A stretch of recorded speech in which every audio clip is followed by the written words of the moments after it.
जरा हमारे आसपास मौजूद चीजों पर नजर डालिए। चाहे वो गगनचुंबी इमारतें हों, नदियों पर फैले विशाल पुल हों, हमारी बाइक हो या फिर रसोई में रखा एक छोटा सा चाकू ही क्यों ना हो, इन सब के पीछे एक बेहद मजबूत धातु का हाथ है, और वो है लोहा। लेकिन क्या सच में ऐसा लगता है कि लोहा जमीन से सीधे इसी रूप में निकलता है? बिल्कुल नहीं। जमीन के नीचे से निकलकर हमारे घरों तक पहुंचने का इसका जो सफर है ना, वो एक बेहद रोमांचक और विशाल औद्योगिक प्रक्रिया से होकर गुजरता है। तो चलिए आज के इस विश्लेषण में इसी रहस्य से पर्दा उठाते हैं और समझते हैं कि कैसे एक मामूली सा दिखने वाला पत्थर दुनिया की सबसे मजबूत धातु में बदल जाता है। अब यहाँ सबसे पहला और सबसे बड़ा सवाल जो दिमाग में आता है वो ये है कि खदानों से निकलने वाले इन कच्चे पत्थरों को सीधे भट्टी में क्यों नहीं डाल दिया जाता। मतलब ये आसान होता ना, लेकिन ये एक बहुत बड़ी समस्या है। असल में खदानों से निकलने वाले पत्थरों में सिर्फ लोहा नहीं होता, उनके अंदर भारी मात्रा में धूल, मिट्टी और बेकार के पत्थर भी मिले होते हैं। अगर इन कच्चे पत्थरों को सीधे पिघलाने की कोशिश की जाए तो भाई इसमें ऊर्जा और समय की इतनी भारी बर्बादी होगी जिसकी हम कल्पना भी नहीं कर सकते। तो चलिए इस पूरी प्रक्रिया को एकदम साफ तरीके से समझने के लिए हम इस सफर को 5 क्रमिक चरणों में बांट लेते हैं। सबसे पहले कच्चे पत्थर की समस्या, फिर क्रशिंग और ग्राइंडिंग, उसके बाद मैग्नेटिक सेपरेशन, फिर पैलेटाइजेशन और आखिर में पिघला हुआ लोहा तैयार करना। आइए हमारी कहानी के पहले हिस्से की ओर बढ़ते हैं, कच्चे पत्थर की समस्या और कैसे इस बेकार कचरे से असली लोहे को अलग किया जाता है। इसे एक बहुत ही आसान और मजेदार उदाहरण से समझते हैं। मान लीजिए कि सामने एक केक रखा है जिसमें ढेर सारी किशमिश मिली हुई है।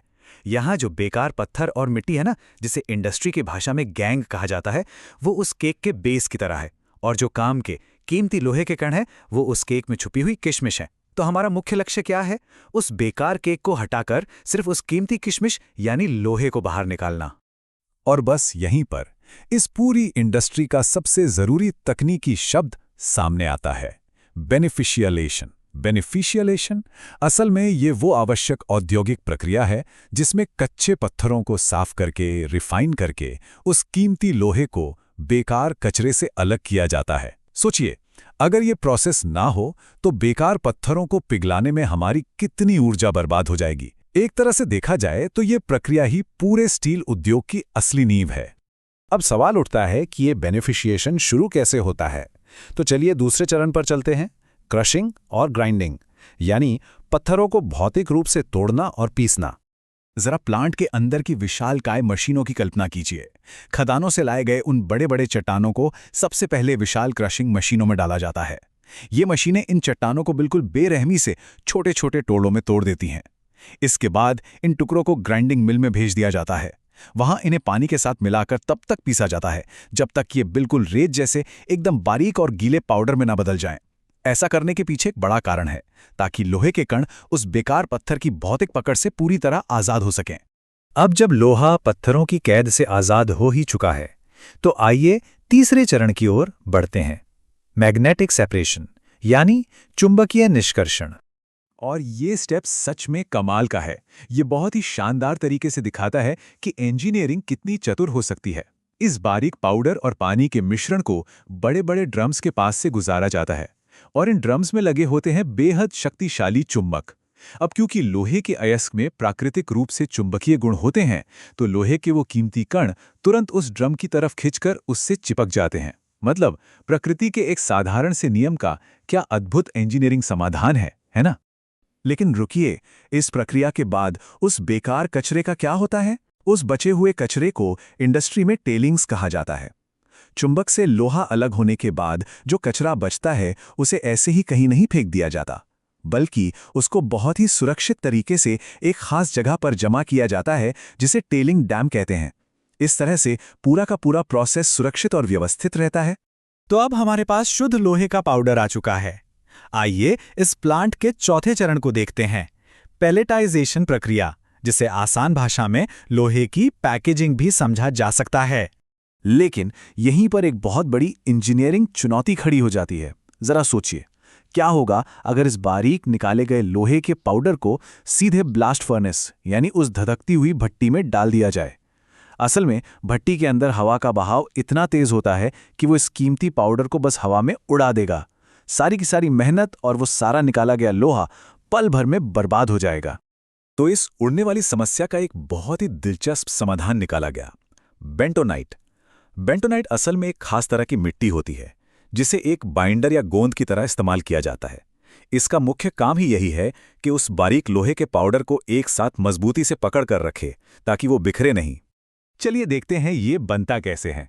सबसे पहले लोहे के उस पाउडर को इस बेंटोनाइट मिट्टी के साथ अच्छे से मिक्स किया जाता है। फिर इस पूरे मिश्रण को एक लगातार घूमते हुए बड़े से ड्रम में डाल दिया जाता है, और जब ये ड्रम गोल गोल घूमता है ना, तो वो पाउडर छोटी छोटी गोल गेंदों का आकार ले लेता है। इन्हीं छोटी गोलियों को पेलेट्स कहते हैं। एक तरह से समझ लीजिए ये उस उड़ने वाले पाउडर को एक सुरक्षित पैकेट में बांधने जैसा ही है। 1300 डिग्री सेल्सियस ये कोई आम तापमान नहीं है। ड्रम से निकलने के बाद इन छोटी गोलियों को भट्टी में ले जाकर लगभग 1300 डिग्री सेल्सियस की भयंकर गर्मी में पकाया जाता है। इतनी भयानक आग इन गोलियों को पूरी तरह से सख्त और मजबूत बना देती है। क्यों? ताकि जब इन्हें असली ब्लास्ट फर्नेस में डाला जाए तो ये अंदर जाकर टूटकर वापस पाउडर ना बन जाएं। और अब हम इस लंबी यात्रा के सबसे आखिरी और सबसे अहम पड़ाव पर पहुंच गए हैं, पिघला हुआ लोहा बनाना। अब ये तैयार और सख्त किया हुआ लोहा आखिरकार खदान से निकलकर एक स्टील प्लांट में पहुंच चुका है।